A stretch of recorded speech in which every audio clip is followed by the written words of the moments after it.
Со вчерашните протести ВМРО уште еднаш застана во одбрана на криминалот, насилството и режимот, рекоа на прес од СДСМ.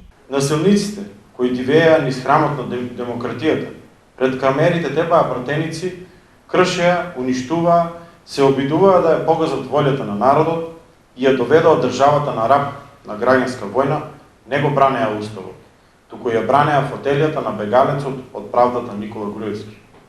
Вчерашниот собир на ВМРО-ДПМН представува уште еден доказ и за начинот на кој опозицијската партија се однесува во справување со корона кризата.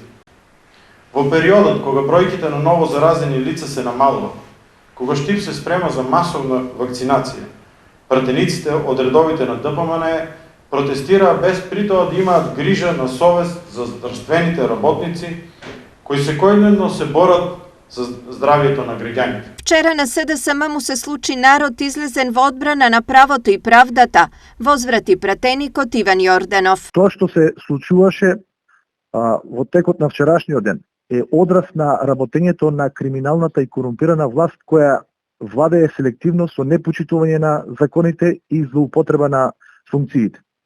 Да затворите и осудите македонци на 200 години затвор за тероризам, а вистинските терористи да ви се во влада е неправда која што се случи на улиците во Скопје во текот на вчерашниот ден, а ќе се случува и во наредниот период.